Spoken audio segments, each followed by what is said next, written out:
Primeiro livro Macabeus, capítulo 3. Um herói popular. No lugar de Matatias ficou seu filho Judas, apelidado de Macabeu. Seus irmãos e todos os que tinham ficado do lado do seu pai lhe deram apoio e partiram com entusiasmo, lutando por Israel. Judas alegrou a fama do seu povo, vestiu a couraça como gigante, empunhou as armas e sustentou muitas batalhas, defendendo o acampamento com a espada. Por suas façanhas, parecia um leãozinho rugindo em cima da presa. Farejava e descontava os apostatas e queimava os que perturbavam seu povo. Com medo de Judas, os apostatas se acovardaram e os malfeitores ficaram confundidos. Por meio dele, a libertação triunfou. Ele causou dissabores a muitos reis, porém alegrou Jacó com as suas façanhas, e a sua memória será sempre elogiada. Percorreu as cidades de Judá, exterminando os injustos e afastando de Israel a ira divina. Sua fama percorreu todo o país, porque ele reuniu um povo que estava morrendo. De onde vem a força dos fracos? Apolônio reuniu pagões e um forte contingente militar da Samaria, a fim de lutar contra Israel. Ao saber disso, Judas saiu para enfrentá-lo, conseguiu vencer e matar Apolônio, no qual muitos soldados tombaram mortos, e o resto fugiu. Ao recolher os despojos, Judas pegou a espada de Apolônio, e daí para frente passou a lutar sempre com ela. Serom, general do exército sírio, ouviu falar que Judas tinha reunido em torno de si um partido numeroso, formando de homens fiéis e dispostos para a guerra. Ele pensou, vou ficar famoso e ganhar prestígio no reino, lutando contra Judas e seus partidários, que desprezam as ordens do rei. Então Serom se preparou, e a ele se ajuntou um grande exército de gente ímpia, que subiu com ele para vingar-se dos israelitas. Serom avançou até a subida de Bet-Horon, onde Judas foi enfrentá-lo com pouca gente. Ao ver a multidão que vinha se aproximando para enfrentá-los, os homens de Judá lhe disseram: somos poucos. Como é que podemos enfrentar essa multidão forte e armada?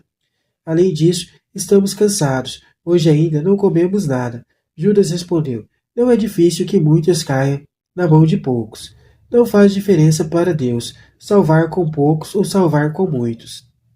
A vitória na guerra depende da multidão de soldados, mas da força que vem do céu.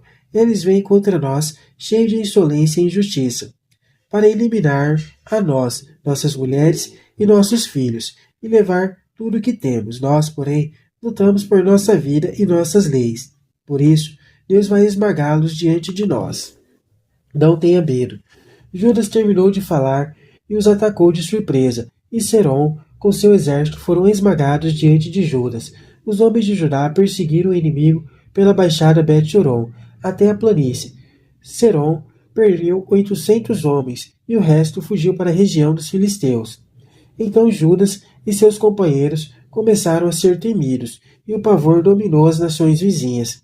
Sua fama chegou até o rei, porque todas as nações comentavam as batalhas de Judas. Os fracos incomodam os poderosos. Logo que soube disso, o rei Antíoco ficou furioso e mandou concentrar todas as forças do reino, formando um exército poderosíssimo. Abriu seu tesouro e adiantou o soldo de 1 ano para todo o exército, ordenando que ficasse de prontidão para qualquer eventualidade. Percebeu, porém, que as reservas do tesouro não bastavam e as entradas que vinham das províncias eram poucas, por causa das revoltas e ruínas que ele tinha espalhado no país para acabar com as leis antigas, e ficou com medo de não ter, como já não havia acontecido outra vez, o suficiente para as despesas e para os presentes que costumava distribuir, mas que os reis anteriores, vendo-se em apuros, resolveu recorrer à Pérsia para recolher os tributos daquelas províncias e ajuntar grande soma de dinheiro.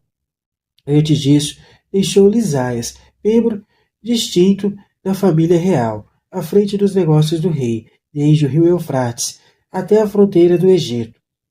Encarregou de cuidar do seu filho Antíoco até a sua volta. Colocou sob o comando dele a metade de suas tropas, inclusive os elefantes e os encarregou de tudo o que estava querendo, especialmente com relação aos habitantes da Judéia e de Jerusalém. Lisias deveria mandar um exército para derrotar e destruir o exército de Israel, o que ainda restasse em Jerusalém, fazendo assim desaparecer desse lugar a lembrança dessa gente. Depois, Lisias deveria colocar estrangeiros em todo o território, dividir o país em lotes, levando a metade de suas tropas. O rei partiu de Antioquia, capital do seu reino, no ano 147, depois de atravessar o rio Eufrates, percorreu as províncias do Planalto. Lisias escolheu Ptolomeu, filho de Dorimenes, e Nicanor, em Górgias, homens poderosos e influentes no reino, e os enviou com 40.000 homens de infantária e 7.000 cavaleiros, a fim de invadir o país de Judá e arrasá-lo, conforme as determinações do rei. Puseram-se em marcha com todo o exército e acamparam na planície perto de Emaus. Quando os traficantes da região souberam da notícia, correram para o acampamento com grande quantidade de prata, ouro e correntes, a fim de comprar os israelitas como escravos. Ao exército juntaram-se ainda tropas edomitas e filisteias. Coragem para a luta decisiva. Judá e seus companheiros perceberam que a situação estava se agravando muito. O exército inimigo já estava acampado na região. Eles ficaram também sabendo que o rei tinha dado ordens para destruir e exterminar o povo. E comentaram: vamos reerguer na ruína o nosso povo, vamos lutar pelo nosso povo e pelo templo. Então foi convocada uma assembleia, a fim de que todos pudessem estar preparados para a luta e também para rezar, pedindo a Deus piedade e compaixão. Jerusalém estava despovoada, como um deserto. Nenhum de seus filhos entrava nem saía. O santuário foi pisoteado e os estrangeiros ocupavam a fortaleza, transformada em hospedaria de pagões.